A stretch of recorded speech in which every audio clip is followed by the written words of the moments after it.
네, 오늘의 말씀은 요한복음 17장 1절에서 26절까지의 말씀입니다.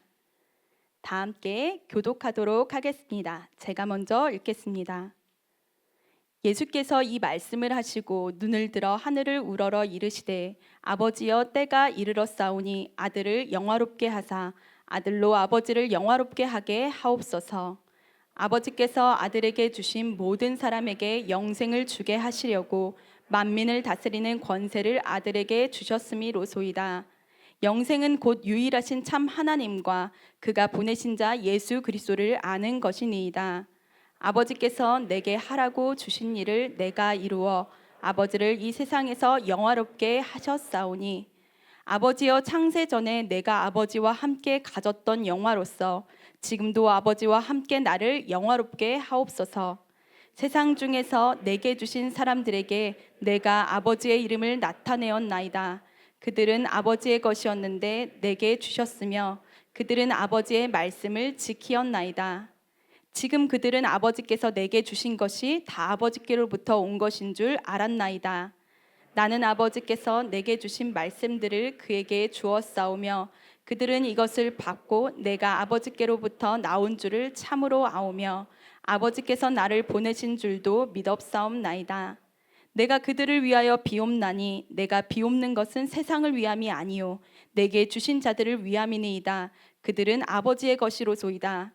내 것은 다 아버지의 것이요 아버지의 것은 내 것이온데 내가 그들로 말미암아 영광을 받았나이다.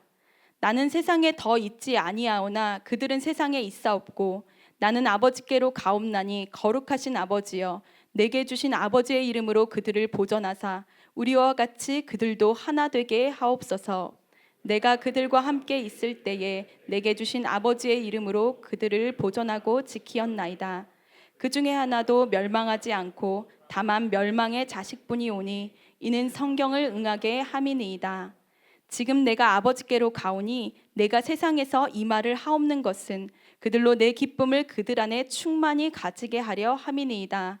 내가 아버지의 말씀을 그들에게 주었사오매 세상이 그들을 미워하였사오니 이는 내가 세상에 속하지 아니함 같이 그들도 세상에 속하지 아니함으로 인함이니이다. 내가 비옵는 것은 그들을 세상에서 데려가시기 위함이 아니요 다만 악에 빠지지 않게 보전하시기를 위함이니이다. 내가 세상에 속하지 아니함 같이 그들도 세상에 속하지 아니하였사옵나이다.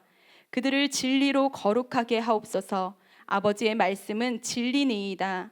아버지께서 나를 세상에 보낸 것 같이 나도 그들을 세상에 보내었고 또 그들을 위하여 내가 나를 거룩하게 하오니 이는 그들도 진리로 거룩함을 얻게 하려 함이니이다. 내가 비옵는 것은 이 사람들만 위함이 아니요 또 그들의 말로 말미암아 나를 믿는 사람들도 위함이니 아버지여 아버지께서 내 안에 내가 아버지 안에 있는 것 같이 그들도 다 하나가 되어 우리 안에 있게 하사 세상으로 아버지께서 나를 보내신 것을 믿게 하옵소서. 내게 주신 영광을 내가 그들에게 주었사오니 이는 우리가 하나 된 것 같이 그들도 하나가 되게 하려 함이니이다. 곧 내가 그들 안에 있고 아버지께서 내 안에 계시어 그들로 온전함을 이루어 하나가 되게 하려 함은 아버지께서 나를 보내신 것과 또 나를 사랑하심 같이 그들도 사랑하신 것을 세상으로 알게 하려 함이로소이다. 아버지여 내게 주신 자도 나 있는 곳에 나와 함께 있어 아버지께서 창세 전부터 나를 사랑하심으로 내게 주신 나의 영광을 그들로 보게 하시기를 원하옵나이다. 의로우신 아버지여 세상이 아버지를 알지 못하여도 나는 아버지를 알았사옵고 그들도 아버지께서 나를 보내신 줄 알았사옵나이다. 함께 읽겠습니다. 내가 아버지의 이름을 그들에게 알게 하였고 또 알게 하리니 이는 나를 사랑하신 사랑이 그들 안에 있고 나도 그들 안에 있게 하려 함이니이다. 아멘. 네, 모두 자리에 앉으시겠습니다. 이제 담임 목사님께서 예수님의 기도라는 제목으로 하나님의 말씀을 선포해 주시겠습니다. 성경 봉독하시느라고 고생 많으셨습니다. 예배가 우리가 하는 모든 것들이 다 의미가 있는 겁니다. 저는 기독교 집안에서 태어나질 않아서 예배를 전혀 배운 적도 없고 본 적도 없어서 맨 처음에 교회 왔을 때 아무도 가르쳐 주지 않으니까 제사 지내는 것처럼 예배 드렸습니다. 그러니까 적응하겠더라고요. 근데 제가 성경을 읽다가 많이 놀란 게 어느 것 하나 의미 없이 예배 때 하는 행동이 없더라고요. 보니까 우리가 일어서기만 해도 하나님이 영광 받으신대요. 여러분, 찬양의 방법 중에 하나가 서는 겁니다. 여러분, 예배 때 막 제가 아프리카 이디오피아를 한 3개월을 가 있었던 적이 있어요. 단기 선교로. 근데 거기는 설교 듣다가 은혜가 되잖아요. 그럼 갑자기 일어나서 이러기 시작해요. 진짜 깜짝 놀랐어요. 예배 드리는데 갑자기 설교 듣다가 은혜가 되면 갑자기 한 사람이 확 일어나서 이러고, 나중에는 은혜가 넘치니까 막 한 대여섯 명이 일어나서 이러는데 까마귀 떼가 있는 줄 알았어요. 사실은 예배에서 우리가 서고 손을 들고 노래를 부르는 것도 뭐 노래 부르니까 부르는 게 아니라 하나님을 자랑하는 시간이죠. 그래서 각자가 같은 노래를 부르지만 자기의 삶에서 다양한 고백으로 고백하는 거라, 이게 모세의 성막에서 향로가 하나님 앞에 피워지는데 향로의 종류가 다양했습니다. 그 종류가 함께 피워지면서 한 연기로 올라가는데 그게 아름다운 하나님의 향기가 되는 거예요. 같은 찬양이지만 각자가 나는 죽고 주가 산다는 고백이 다 다르죠. 내가 죽어야 될 자리도 다르고, 그런 다양한 고백들이 함께 올려지는 시간이 하나님을 찬양하는 시간인 겁니다. 성경을 왜 서서 읽습니까?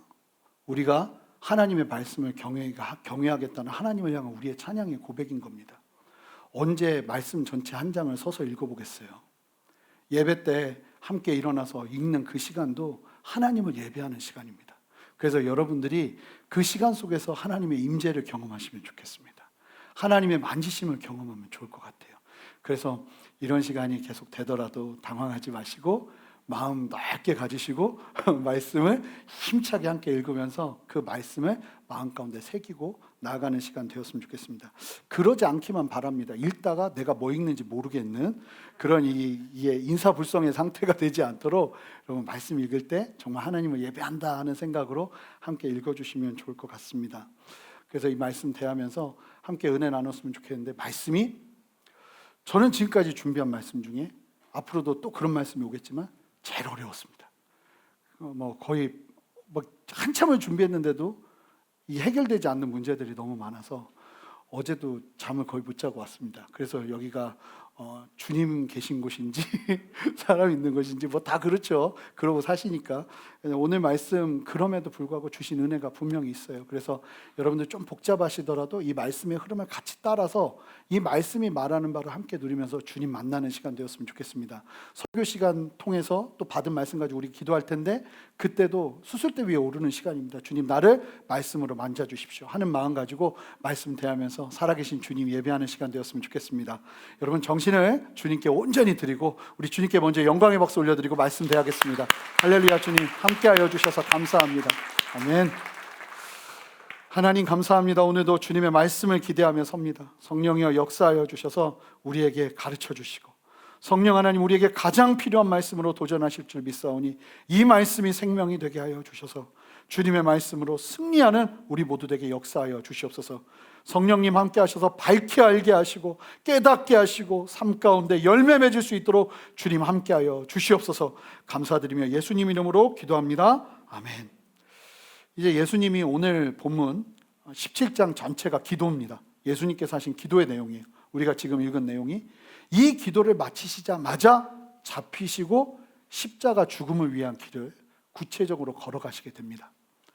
요한복음 13장부터 16장까지 이어졌던 한날 저녁에 한 시간에 드렸던 예수님께서 전하셨던 그 기라성 같은 메시지를 이제 정리하셨고, 이제 십자가를 지시기 위해서 그 십자가를 기다리는 그 과정 속에서 예수님께서 마지막으로 하신 기도의 내용이 오늘 본문에 담겨 있는 겁니다.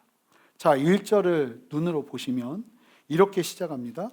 이 기도가 시작돼야 되는데 어떻게 시작되냐면, 예수께서 이 말씀을 하시고 눈을 들어 하늘을 우러러 이르시되, 이렇게 설명이 되면서 기도 내용이 시작됩니다.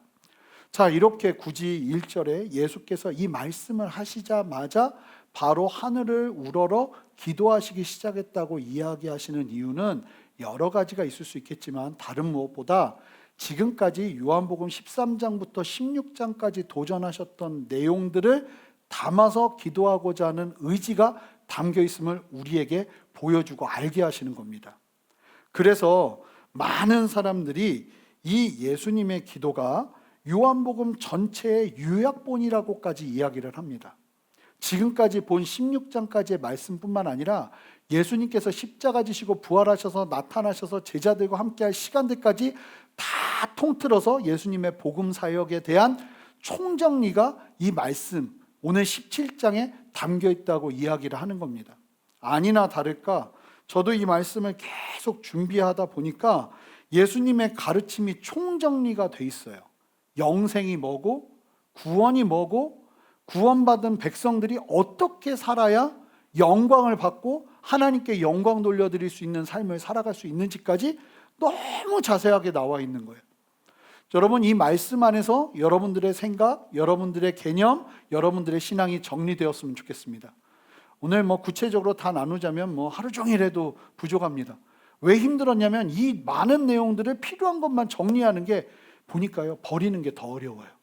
그냥 버리려니까 이게 너무 힘든 거예요. 이것도 중요해서 해야 될 것 같고 이것도 중요해서 해야 될 것 같은데 너무 그런 말씀이 많으니까 그럼에도 불구하고 필요한 것들을 딱 취해서 우리가 함께 나갈 텐데요. 이 말씀 안에서 여러분들의 신앙을 다시 한번 정리하는 그런 은혜가 되었으면 좋겠습니다.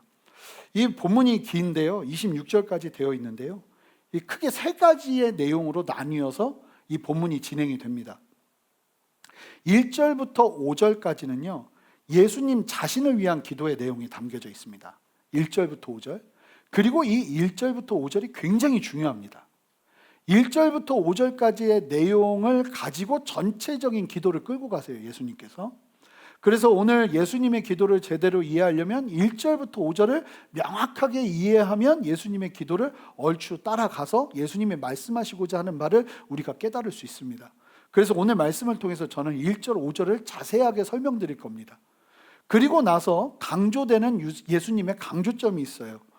6절부터 19절은요, 예수님께서 제자들, 12제자, 이제 요한은 가룟 유다, 요한이 아니죠. 가룟 유다가 예수님을 배반할 것이기 때문에 총 11명의 제자들을 앞으로 바라보면서 그 후에 12명의 사도를 만들기 위해서 마띠아가 다시 사도가 되죠. 그래서 다시 12명의 사도가 되니까 그 제자들을 향한 중보기도의 내용이 6절부터 19절까지 나옵니다.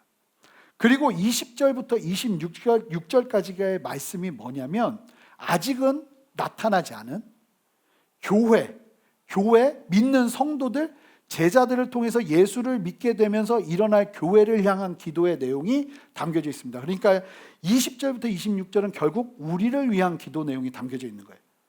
여러분, 이 기도, 예수님의 기도 이 17장은요 불신자들을 위한 내용이 아닙니다. 그래서 이 17장의 내용 전체는 누구에게 도전을 하냐면 이미 영생을 얻은 사람, 구원 받은 사람, 교회 성도들, 예수님을 믿고 살겠다고 결단한 사람들, 예수님이 나의 전부다, 나는 죽고 예수님이 산다고 고백하고 세례받은, 그리고 세례를 받을 사람들, 최소 이 정도 되는 사람들이 듣고 소화해야 될 말씀인 거예요. 자, 함께 1절 말씀을 읽어보겠습니다. 함께 읽겠습니다. 예수께서 이 말씀을 하시고 눈을 들어 하늘을 우러러 이르시되 아버지여 때가 이르러 사오니 아들을 영화롭게 하사 아들로 아버지를 영화롭게 하게 하옵소서. 여러분, 요한복음을 계속 들으신 분들, 보신 분들은 아시겠지만 예수님께서 기적을 막 행하실 때마다 주변 사람들이, 예수님을 따르는 사람들이 계속 물었던 게 있습니다. 뭐 물었냐면 이때가 바로 그때냐고. 왜냐하면 예수님이 너무 신기한 일을 행하시니까 예수님께서 말씀하신 때가 온다 하신 말씀이 이루어지나 보다 하고 이때가 그때냐고 요한복음 2장 4절부터 묻기 시작했어요.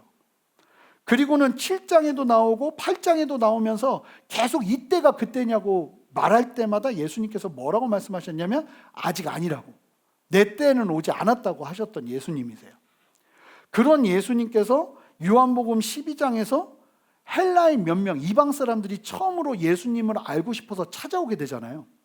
그 일을 보시자마자 예수님이 이제 때가 된 것 같다고 그때 이야기를 먼저 하셨고, 그리고 쭉 말씀하시고 나서 이제 십자가 사건을 앞에 두고 오늘 기도하시면서 드디어 예수님께서 말씀하십니다. 때가 되었다. 아담이 범죄한 이후에 하나님께서 그 범죄하고 나서 아담이 죄를 짓고 나서 선악과를 먹고 나서 정리해 주시죠. 정리해 주실 때 하셨던 말씀 중에 뭐냐면 뱀과 여자의 관계를 이야기하시는데 이런 얘기를 하셨어요.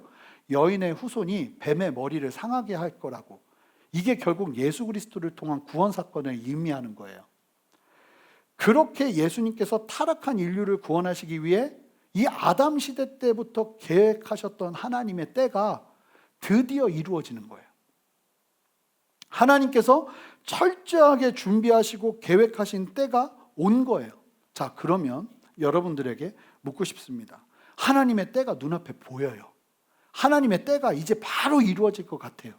그렇다면 그때 여러분 무엇을 하시겠습니까? 대부분의 분들은 그럴 때 가만히 있습니다.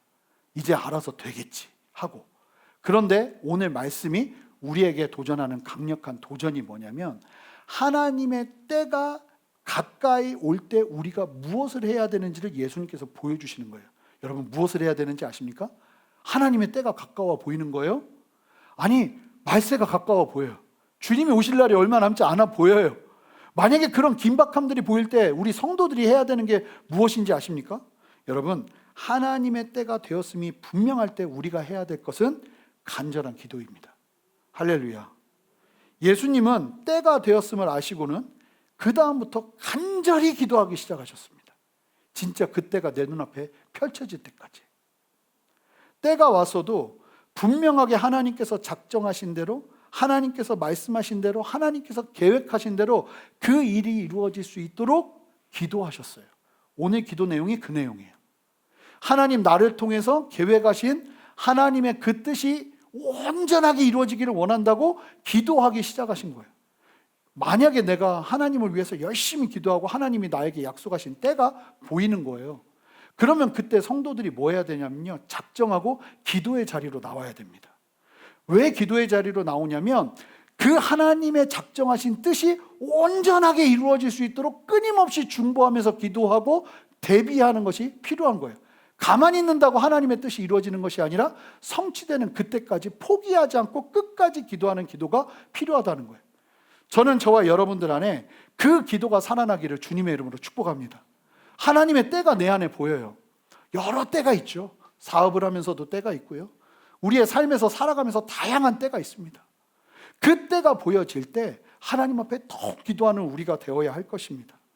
그렇다면 어떤 기도를 해야 될까요? 그 내용이 오늘 본문에 담겨 있는 거예요. 하나님의 때가 되자 예수님께서 하시는 기도를 보세요. 예수님께서 어떤 기도를 하시냐면 1절 말씀을 다시 보여주시면 예수님께서 이렇게 기도하십니다. 예수님 스스로가 나를 영화롭게 해주십시오. 이렇게 기도를 해요. 내가 영광 받을 수 있도록 인도해 주십시오. 온전하게 영광 받을 수 있게 나를 인도해 주십시오. 그러면서 뭐라고 말씀하시냐면 내가 영광을 받아야 그 일을 통해서 하나님이 영광 받으십니다. 이 기도를 하기 시작하는 거예요.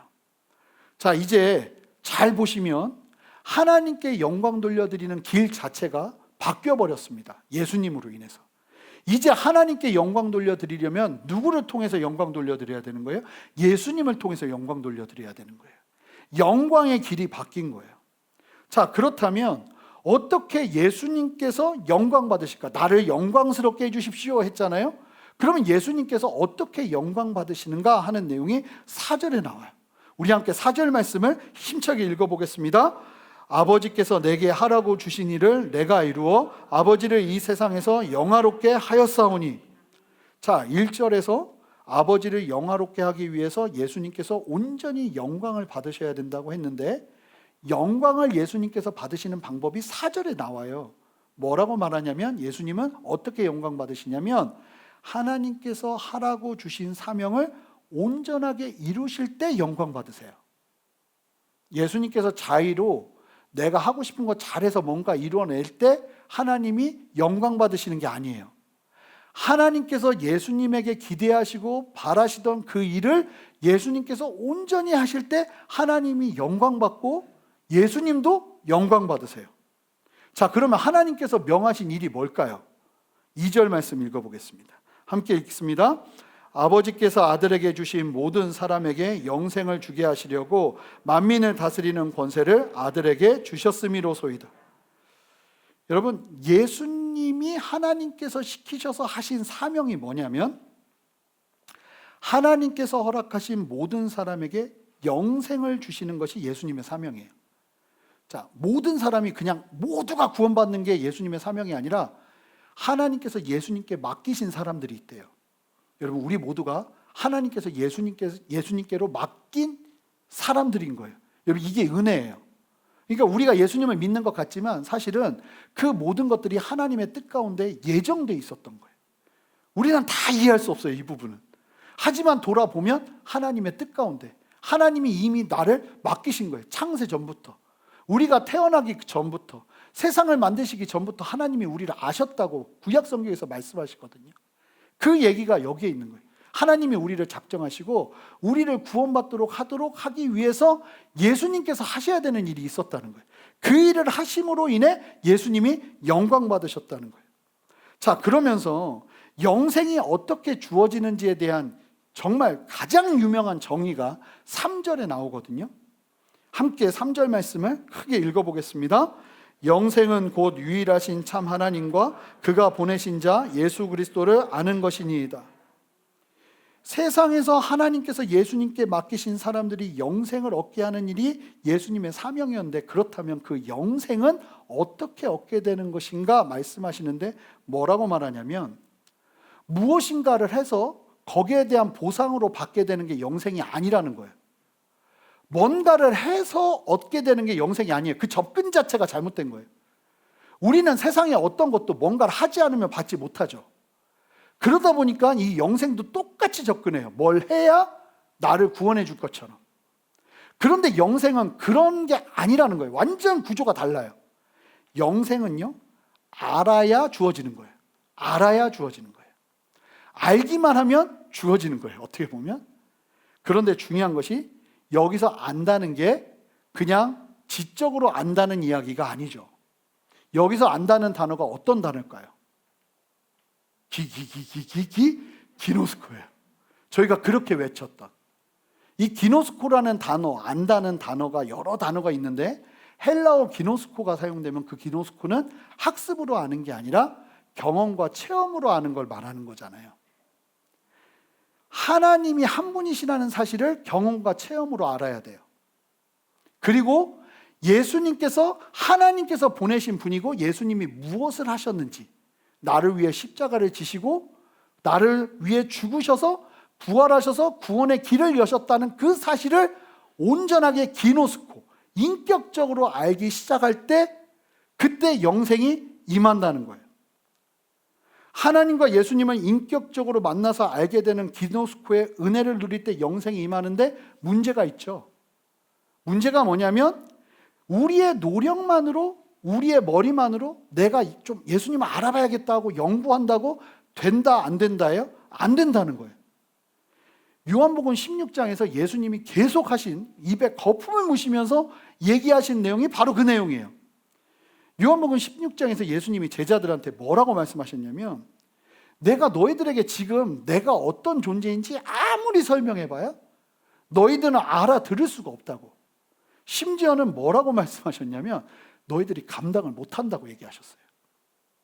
그러나 예수님께서 그러시면서 내가 떠나야 된다고, 떠나서 진리의 성령님이 오시면 너희가 성령님의 증거를 통해서 알게 될 거라고. 그러니까 기노스코는 누구를 통해 알게 되는 거예요? 성령을 통해 알게 되는 거예요. 내가 아무리 노력을 한다고 해도 알 수가 없어요. 머리로 연구하면요, 성경이 전혀 다른 책이 되어버립니다. 실제로 그렇게 연구하는 분들이 계세요. 그러면요, 본문을 놓고 전혀 다른 내용의 해석들을 하기 시작합니다. 우리가 하나님을 알고 예수님을 아는데, 기노스코 하는 데 있어서 절대적으로 필요한 게 누구라고요? 성령 하나님이시라고요. 그래서 성령이 오시기 위해서 떠나셔야 한다고, 그것이 너에게 유익이라고 말씀하신 이유가 거기 있는 거예요. 이제 곧 예수께서 유대인들에게 잡히셔서 십자가에 죽으시고 3일 후에 부활하시는 일이 일어나게 됩니다. 그리고 부활 후에 제자들에게 보이신 후에 하늘로 승천하시게 되고, 그렇게 제자들을 떠나셔야 성령께서 오시는데, 성령께서 오시고 나니까 제자들이 드디어 예수님을 알기 시작합니다. 아니, 그렇게 예수님이 가르치셨는데도 예수님의 저자 직강을 듣고도 깨닫지 못하던 제자들이 예수님이 떠나시고 성령이 함께 하시니까 알게 된 거예요. 그렇게 알아야 영생이 임한다는 거예요. 결국은요, 이 말씀이 무엇을 말하는 거냐면 3절 말씀이 예수님을 이 땅에 보내신 성부 하나님, 그리고 성부 하나님의 뜻을 이루기 위해서 이 땅에 오셔서 구속 사역을 완성하신 성자 예수님, 그리고 이 모든 사실을 온전하게 이해하게 하시는 성령 하나님, 이 삼위일체 하나님의 역사를 통해서 영생이 우리에게 허락되는 거예요. 할렐루야. 그러니까 아무리 영생을 알려고 해도 삼위일체 하나님을 부인하고는 영생이 우리에게 임할까요? 임하지 않을까요? 임할 수가 없는 거예요. 하나님은 믿겠는데 예수님은 못 믿겠다고 하는 사람들이 영생을 얻을 수 있을까요? 얻을 수 없을까요? 못 얻는다는 거예요. 삼위일체 하나님, 성부 하나님, 성자 예수님, 성령 하나님의 그 놀라운 연합과 사역을 이해하고 그 안에서 예수 그리스도와 하나님을 안다고 말할 수 있는 인격적인 만남을 경험하는 거듭난 사람들에게 영생이 임한다는 거예요. 그렇게 영생을 경험한 사람들을 위한 기도가 오늘 본문의 말씀이에요. 오늘 본문에서 강조하는 내용은 사실은 그 영생에 대한 강조보다 영생을 경험한 성도들이 어디에 서야 되는가, 어느 자리에 있어야 되는가, 그 부분이 강조된 내용이 오늘 본문의 기도 내용이에요. 오늘 말씀을 통해서 이 예수님이 분명하게 하시는 게 있는데, 예수님의 영광의 자리가 어디인지, 그리고 그 영광의 자리를 통해서 영광 받으시는 하나님은 어떻게 영광 받으시는지가 분명하게 설명이 됩니다. 그러면서 우리는 그렇다면 영광 받기 위해서 어느 자리에 있어야 되는지, 그리고 우리는 어떤 삶을 살면서 하나님께 영광 돌려드릴 수 있는지가 분명하게 설명되는 게 오늘 말씀이에요. 그래서 오늘 말씀이 굉장히 파워풀해요. 자, 13절을 보시면 먼저는 영광의 자리가 뭔지를 이해하시는 게 필요한데요, 13절을 보시면 예수님의 사람들이 누리는 영광의 자리는 예수님의 기쁨으로 충만하게 되는 자리라고 이야기합니다. 그러니까 영광의 자리는요, 기쁨의 절정의 자리예요. 소망의 절정의 자리예요. 하나님이 영광 받으신다는 건 하나님의 기쁨이 충만해지신다는 거예요. 예수님이 영광 받으셨다는 건 예수님의 기쁨이 충만해지셨다는 얘기예요. 자, 그런데 오늘 말씀을 보니까 하나님의 기쁨의 절정, 예수님이 영광 받으신 자리가 어디라고 말하고 있나요? 바로 죄의 문제를 해결하지 못해 죽을 수밖에 없는 인간이 구원을 받아 영생을 얻을 때 하나님께서 가장 기뻐하신다고 말하고 있는 거예요. 자, 그러면 이제 먼저 설명해 드리는 거예요. 하나님께서 영광 받으시는 자리가 어떤 자리라고요? 우리가 구원받는 자리요. 누군가가 예수를 모르고 살다가 예수님을 믿고 구원받게 되잖아요. 그러면 그 일을 통해서 하나님은 영광 받으세요. 하나님의 영광은 우리의 어떠함과 연결이 되어 있어요. 여러분, 이게 기가 막힌 거예요. 하나님은 사랑이십니다. 우리를 구원하시는 게 하나님의 가장 큰 기쁨이에요. 하나님은 우리와 상관없이 하나님만 높임 받으려고 우리를 창조하신 게 아니에요. 우리와 함께 살고 우리가 행복하고 우리가 영원히 하나님과 함께 거하면서 영원한 생명을 누리면서 사는 것을 보고 싶어. 그것이 너무나 좋은 기쁨이 되시는 분이 하나님이시라는 거예요. 그러니까 하나님을 오해하면 너무나 잘못된 생각으로 우리가 죄인으로 태어나고 우리가 죽을 수밖에 없다는 그 대전제를 받아들일 수가 없는 거죠.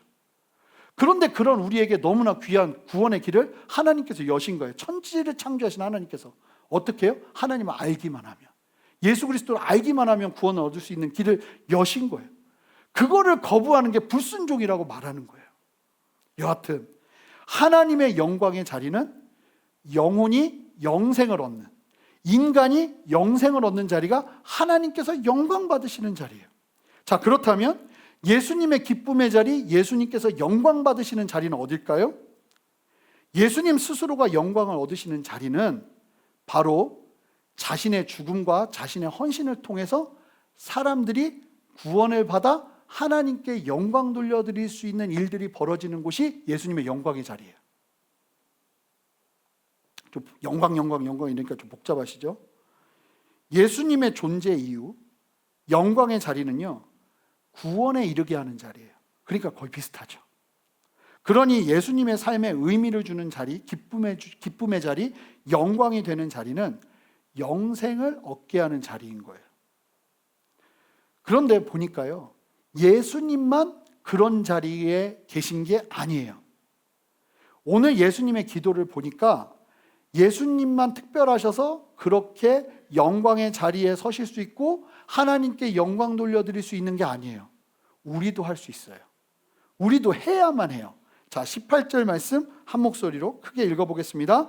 아버지께서 나를 세상에 보내신 것 같이 나도 그들을 세상에 보내었고, 여기서 말하는 그들은 우리예요. 예수를 믿고 변화된 우리요. 아버지께서 세상에 나를 보내신 것처럼 예수님도 우리를 세상에 보내신대요. 어떻게 해요? 하나님께서 예수님을 보내신 것처럼요. 자, 22절 말씀 한 목소리로 읽어보겠습니다. 내게 주신 영광을 내가 그들에게 주었사오니 이는 우리가 하나가 된 것 같이 그들도 하나가 되려 함이니이다. 하나님께서 예수님에게 주신 영광을 예수님도 그들은 예수를 믿는 우리를 의미해요. 교회를 의미해요. 우리에게 주었다고 하십니다. 하나님께서 예수님께 주신 영광과 똑같은 영광을 예수님께서도 우리에게 주셨다는 거예요. 그러니까 결국 이 말씀이 무엇을 말하는 거냐면 예수님의 영광의 자리와 우리가 서야 될 영광의 자리가 같다는 거예요. 예수님의 영광의 자리가 어디라고 말씀드렸죠? 사람들이 영생을 얻어 구원받는 그 자리가 하나님께서도 기뻐하시는 영광의 자리일 뿐만 아니라 예수님이 가장 영광 받으실 수 있는 자리라는 거예요. 그 일이 온전하게 일어나도록 순종하신 자리가 예수님을 영화롭게 했어요. 예수님이 잡히시고 매맞고 채찍질 당하고 심지어는 십자가에서 죽임을 당하는 자리였음에도 불구하고 그 자리가 예수님을 영화롭게 한 거예요. 이유는 하나예요. 예수님을 가장 빛나게 한 거예요. 이유는 하나예요. 왜냐하면 그 일을 통해서 세상에 구원을 받아 영생을 이루는 길이 열리게 되었기 때문이에요. 그러자 먼저는 예수님이 영광 받으셨고 하나님도 함께 영광을 받으셨다는 거예요. 왜요? 사람들이 구원받게 되었으니까요. 여러분, 이 말씀은 그러니까 우리도 다 십자가에 못 박혀 죽어야 되고 매 맞아야 되고 다 끝장나야 된다는 얘기가 절대 아니죠. 이제 중요한 말씀을 할 텐데요.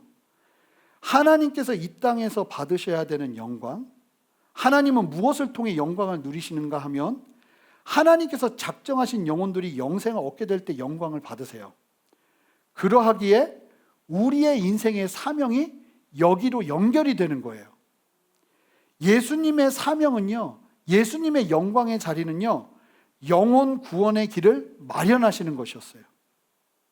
우리의 사명도 비슷해요. 그 구원의 복음을 전하여 잃어버린 영혼이 예수님을 통해서 하나님께 돌아와 구원받게 하는 것이 우리의 영광의 자리라는 거예요. 내가 회사를 다니고 사업을 하고 장사를 하고 학교를 다녀도 우리의 영광의 자리는 다 똑같다는 거예요. 그것을 통해서 물론 영광을 올려드릴 수도 있지만 궁극적으로 우리가 가장 빛나고 영광받고 기쁨을 누리고 하나님께 영광 돌려드릴 수 있는 자리는 다른 자리가 아니라 결국은 복음 전파의 자리라는 거예요. 하나님의 영광, 하나님의 최고의 기쁨은 누군가가 예수 그리스도를 통해서 하나님의 백성이 영생을 얻는 데 있잖아요. 그 일을 위해 우리도 하나님의 부르심을 받은 거예요. 그래서 지상명령이 우리에게 부어진 건데요. 여러분, 이 지상명령이 보니까 오늘 예수님의 기도 내용과 똑같아요. 마태복음 28장 18절부터 20절 말씀 함께 읽어보겠습니다. 함께 읽겠습니다. 예수께서 나와 말씀하여 이르시되 하늘과 땅의 모든 권세를 내게 주셨으니 그러므로 너희는 가서 모든 족속을 제자로 삼아 아버지와 아들과 성령의 이름으로 세례를 베풀고 내가 너희에게 분부한 모든 것을 가르쳐 지키게 하라. 볼지어다 내가 세상 끝날까지 너희와 항상 함께 있으리라 하시니라. 아멘. 여러분, 이 말씀 보세요. 띄워주세요. 보시면 이 말씀이요, 오늘 말씀과 굉장히 유사해요. 예수님께서 우리에게 주신 명령이 뭐예요? 하늘과 땅과 모든 권세를 우리에게 주신대요. 무엇을 하도록 하기 위해서요? 19절과 20절을 하도록 하기 위해서요. 너희는 가서 모든 족속으로 제자를 삼아 아버지와 아들과 성령의 이름으로 세례를 베풀고, 저희도 이제 내년 1월부터 세례식을 하게 될 겁니다. 아이들 헌화식도 하게 될 거고, 그리고 내가 너희에게 분부한 모든 것을 가르쳐 지키게 하라. 볼지어다 세상 끝날까지 내가 너희와 항상 함께 있으리라. 이 일을 위해서 권세를 주신대요. 그런데요, 하나님께서 예수님께 하신 것도 똑같아요. 2절 말씀 보여주시겠어요? 2절 말씀 보여주시면, 자 보세요. 아버지께서 아들에게 주신 모든 사람에게 영생을 주게 하시려고, 지상명령이죠. 똑같아요. 뭘 주셨대요? 만민을 다스리는 권세를 주셨대요. 그러니까 예수님께서 받으셨던 권세와 위임과 똑같은 위임이 우리에게도 그냥 주어진 거예요. 하나님께서 예수님에게 주신 모든 사람에게 영생을 주게 하시려고 권세를 주시잖아요. 예수님은 우리에게 그 권세를 주십니다. 그리고 우리가 해야 될 일은 모든 민족을 제자로 삼아 삼위일체 하나님의 이름으로 세례를 베풀고 예수님의 말씀을 가르쳐 지키게 하는 것, 가르치는 것뿐만 아니라 그들이 그 말씀대로 살아내게 하도록 하는데 우리의 사명이 있다는 거예요. 그 자리가 우리를 영광스럽게 하는 자리라는 거예요. 여러분, 우리가 어디서 영화롭게 될까요? 우리의 인생이 언제 영광받고 하나님의 기쁨이 충만하게 될까요? 바로 예수님께서 우리에게 주신 사명을 이루는 그 자리에 설 때 우리가 영화롭게 되고 우리를 통해서 하나님도 영화롭게 되시는 거예요. 결국은 우리의 사명대로 복음을 전하고 예수님의 제자를 삼아 삼위일체 하나님의 이름으로 세례를 베풀고 말씀을 가르쳐 지키게 하는 그 자리에 있을 때 우리가 영화롭게 된다는 거예요. 근데 보세요, 이 사역들이요, 한 사람이 다 할 수 있는 게 아니에요. 자, 여러분들이 아무리 누군가를 전도해도 세례는 여러분들이 주실 수 없잖아요. 세례는 제가 줘야겠죠. 그리고 또 여러분들이 또 다 데리고 와서 가르칠 수는 없잖아요. 누군가 또 다른 사람이 가르치겠죠. 그래서 지키게 하겠죠. 그러다 보니 이 영광의 자리에서 온전하게 그 일을 수행하기 위해서 예수님께서 하나님의 영광을 이룰 수 있도록 우리에게 주시는, 예수님은 가능하지만 우리는 가능하지 못한 거예요. 그러다 보니까 우리에게 주시는 하나님의 열쇠가 있어요. 자, 어떻게 우리는 그러면 하나님이 주시는 영광을 이루면서 사명을 감당하는가? 자, 오늘 예수님의 기도를 보시면요, 계속 반복되는 고백이 있습니다. 먼저는 11절 말씀을 보시겠습니다. 11절 말씀에 표시가 되어 있죠. 예수님께서 무슨 말씀을 기도로 하시냐면 우리와 같이 그들도 하나 되게 해달라고 해요. 자, 주님의 사명을 이루는 데 있어서 제자들에게 필요한 건 다른 기도가 아니고요, 하나됨이에요. 자, 21절 말씀 보겠습니다.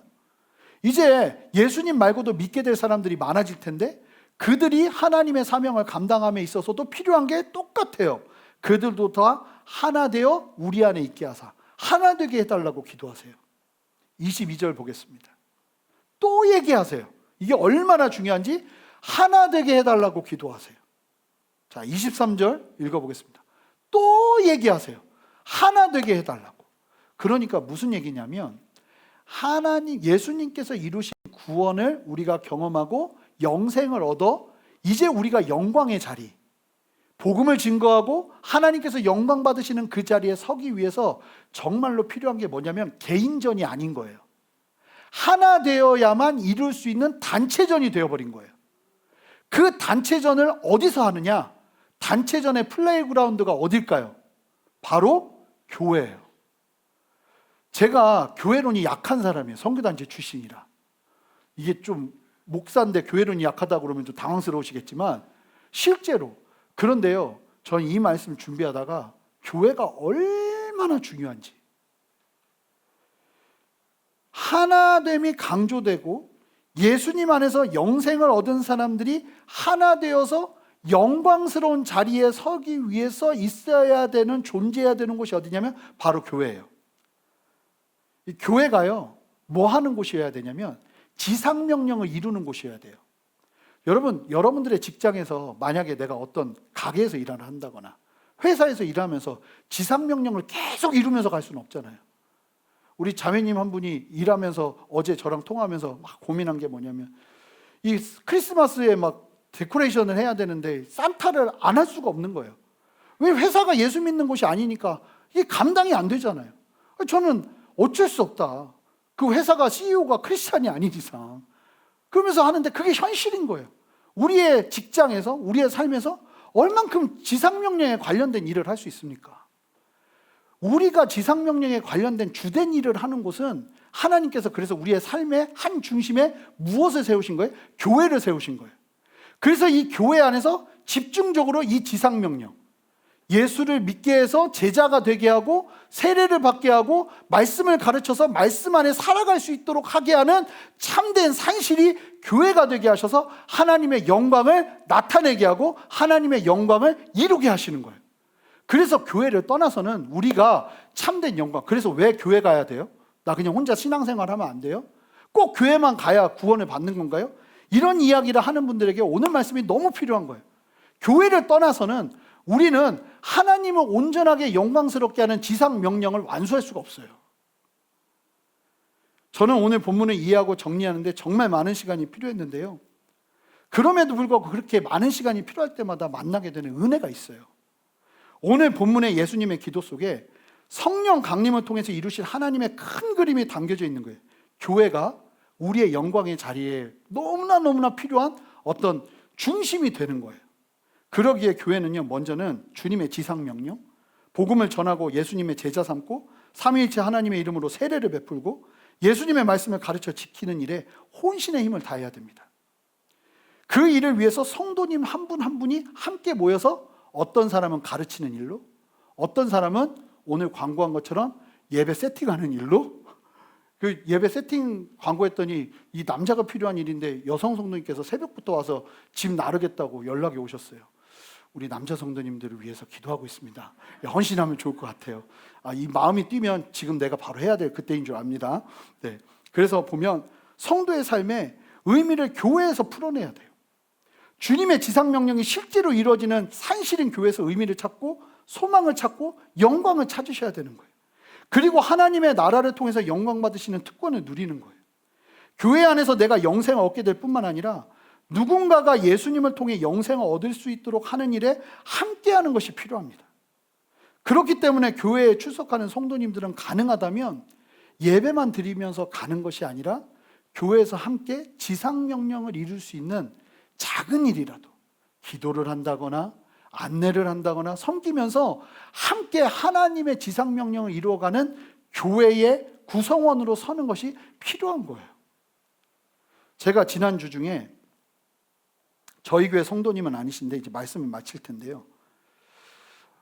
한 회사에 가서 예배를 드렸어요. 예배를 드리는데 설교를 유심히 듣고 있다가 보니까 이 느낌이 오거든요.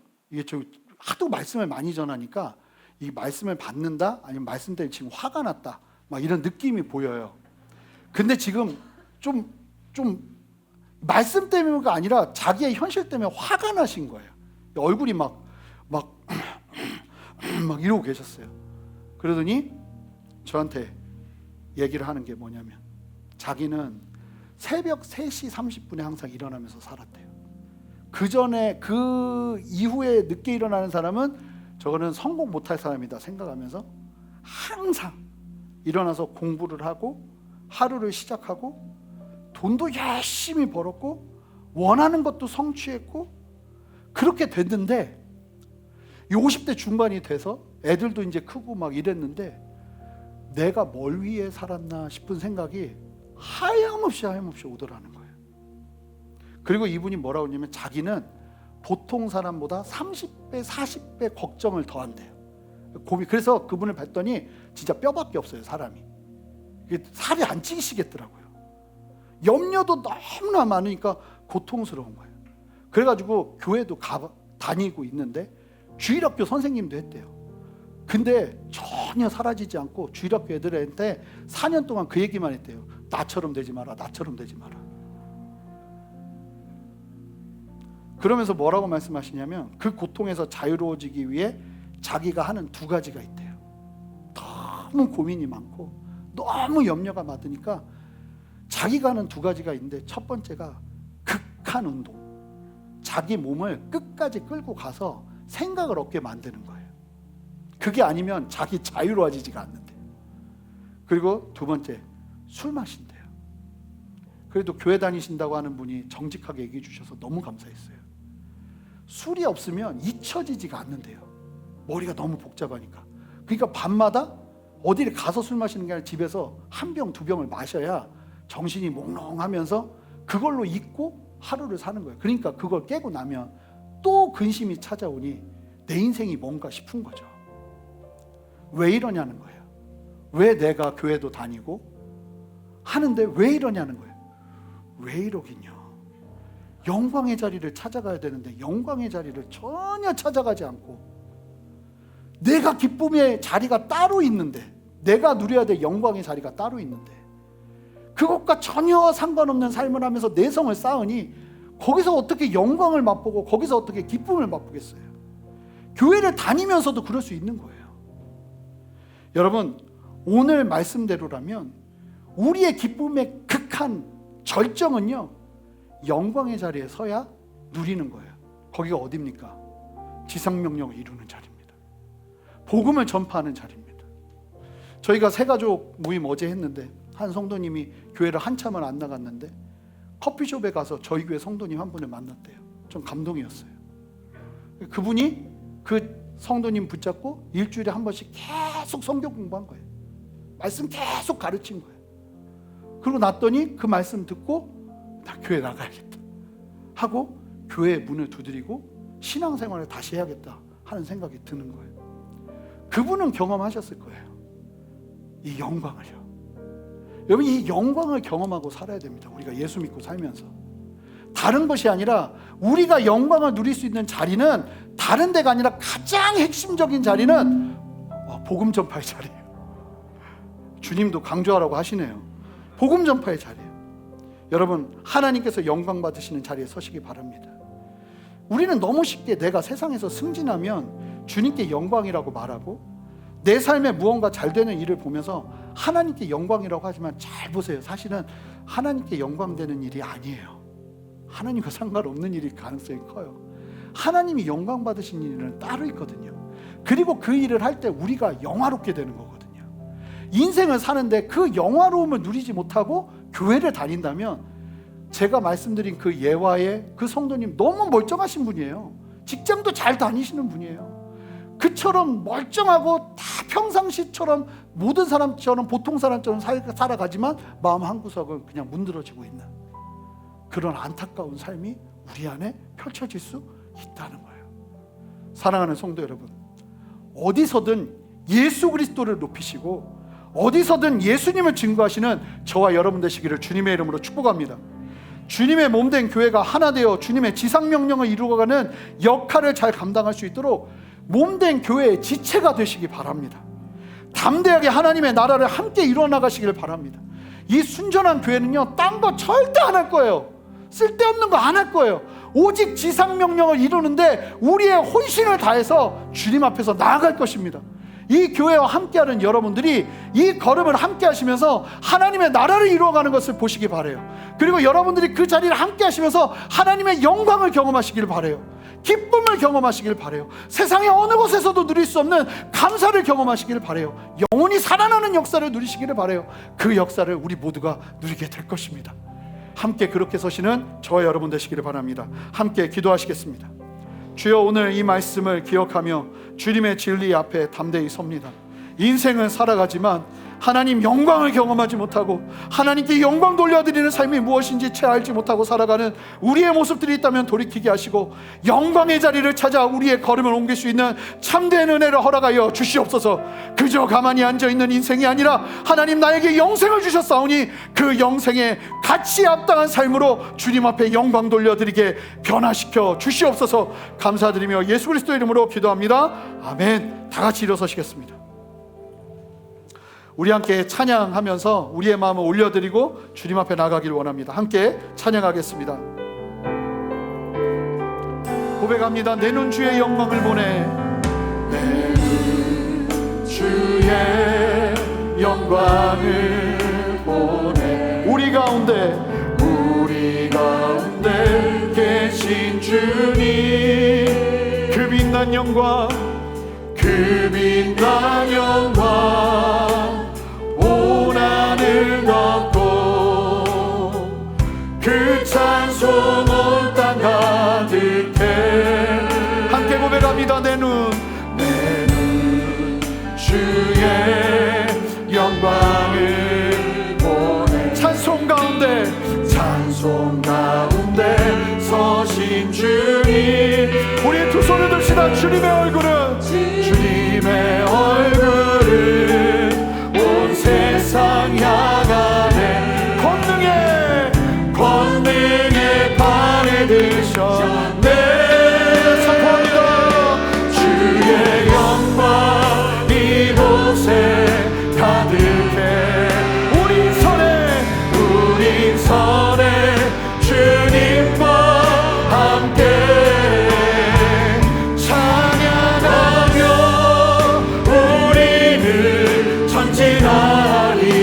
모든 열방 주볼 때까지, 모든 열방 주볼 때 주의 영광 이곳에 가득해. 주의 영광 이곳에 가득해. 우리 선에 주님과 함께 찬양하며 우리는 전진하리. 모든 열방 주볼 때가 함께 선포합니다. 하늘 아버지 우리 새롭게 하사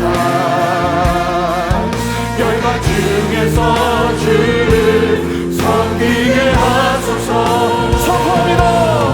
모든 나라 일어나 찬송 부르며 영광의 주님을 보게 하소서. 우리 함께 선포합니다. 주의 영광 이곳에, 주의 영광 이곳에 가득해. 우리 선에 주님과 함께 찬양하며 우리는 전진하리. 모든 열방 주볼 때까지. 우리 함께 기도할 텐데, 여러분 다른 무엇보다 오늘 말씀을 들으면서 같은 고민 가운데 계시는 분들이 계실 수 있어요. 내가 이거 하려고 사는 거 아닌데, 내가 이거 하려고 살아온 게 아닌데, 나는 무엇을 위해 살아가야 되는가? 내가 무엇을 기쁨으로 여기며 살아가야 되는가? 나의 영광은 어디 있는가? 오늘 주님의 말씀 앞에 엎드리며, 하나님, 내가 영광의 자리를 찾아 이제 가겠습니다. 하나님이 우리에게 도전하신 이 영광의 자리를 함께 누리며 나아가겠습니다. 예수의 복음이 증거되는 자리, 영생을 얻게 되는 자리, 누군가가 예수님을 만나 변화되어 참된 제자가 되고 세례를 받아 아버지의 말씀을 지켜 행하는 자리, 그 자리를 위해 내 삶이 드려지기를 원하오니 주여 함께하여 주시옵소서. 받은 영생이 쓸모없는 것이 아니라 그 영생을 인하여 영광의 자리를 찾아가며 이 땅을 살만나게 살아내는 참된 역사를 누리기를 원하오니 하나님, 그렇게 나를 변화시켜 주시옵소서. 함께 그렇게 소망하는 사람들마다 두 손을 드시기 바라요. 하나님, 내가 가만히 있지 않겠습니다. 영광의 자리를 찾아가겠습니다. 하나님, 영광스러운 자리를 찾아가겠습니다. 주여 함께하여 주시옵소서. 주님의 이름 한번 크게 부르며 간절히 기도하며 나갑니다. 주여, 주님 우리 안에 역사하시는 주님을 찬양합니다. 주님 우리 안에 역사하시고 말씀하여 주셔서 그 영광의 자리로 들어갈 수 있도록 주님 오늘 보시고 함께하여 주시옵소서. 하나님의 만드심과 하나님의 다스리심을 볼 수 있도록 주님 오늘 보시옵소서. 주님 역사하여 주시옵소서. 아버지, 이 시간 다시 한번 깨워주시고 심령을 깨워주시고 아버지의 마음을 깨워주시고 아버지의 주님 안에서 다시 한번 영들이 설 수 있도록 주님 오늘 보시고 함께하여 주시옵소서. 하나님, 내가 기뻐하고 내가 소망을 가지고 나의 사명이 이루어가 있는 그 자리가 어떠한 자리인지 보게 하시는 감사합니다. 아버지의 영광을 가지고 아버지가 이 땅에서 아무런 의미 없이 살아왔던 우리의 삶이 돌이켜지게 하시고 주님만을 위하시며 아버지 주님 안에 설 수 있는 은혜 허락하여 주시기를 원하오니 주의 역사하여 주시옵소서. 그렇게 세련해 가시는 주님을 찬양합니다. 주님 역사하여 주시옵소서. 우리 한 가지만 더 기도할 텐데, 하나님, 영생을 위해서 내가 나아가야 될 바, 내가 증거해야 될 복음 아버지 깨닫게 하시고 보여주게 하셔서 지금 기도하는 가운데 내가 증거해야 될 예수 그리스도가 필요한 사람, 예수 그리스도 안에서 영생을 누려야만 하는 사람, 그 사람을 주님께 올려드리며 함께 기도하기 원합니다. 하나님, 나를 사용하여 주시옵소서. 나를 이끌어 주시옵소서. 그에게 영생이 들어갈 수 있도록 복음의 문을 열어 주시옵소서. 함께 두 손을 들고 그 사람의 이름을 불러가며 간절히 기도하며 나갑니다. 주님의 이름 한번 크게 부르며 기도합니다.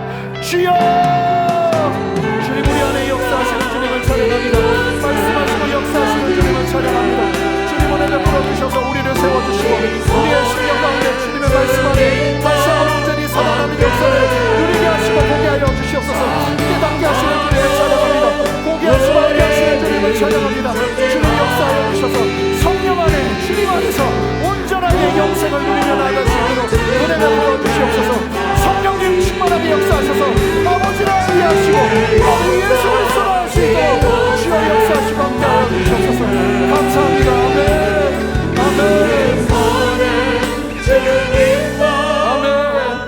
하나님 감사합니다. 오늘 우리에게 말씀하여 주시고 주님의 기도로 도전하여 주시니 감사합니다. 하나님, 이 땅을 살아가면서도 그 영광의 자리를 누리지 못하고 내가 생각하는 영광, 내가 갖고 싶은 영광, 내가 누리고 싶은 그 영광을 찾아 걸어내지만 하나님, 그것이 가져다주는 영광이 무엇입니까? 주님은 썩어 없어질 것이라고 말씀하시는 것 아닙니까?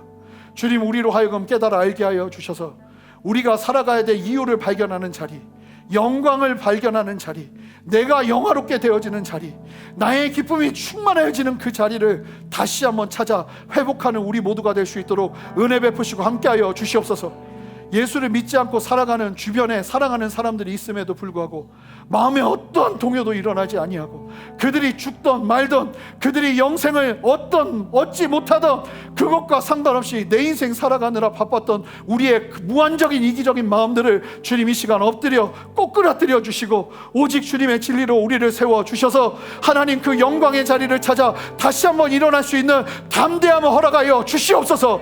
무기력했던 신앙들이 일어나게 하시고 하나님이 주시는 담대함으로 다시 한번 소망을 갖게 하여 주셔서 아버지의 마음으로 일어나는 참된 생명의 역사를 이 시간 우리에게 허락하여 주시옵소서. 성령님, 바람처럼 불처럼 임하여 주셔서 예수를 알게 하시고 아버지를 알 수 있는 참된 알매의 역사, 기노스코의 역사를 허락하여 주시옵소서.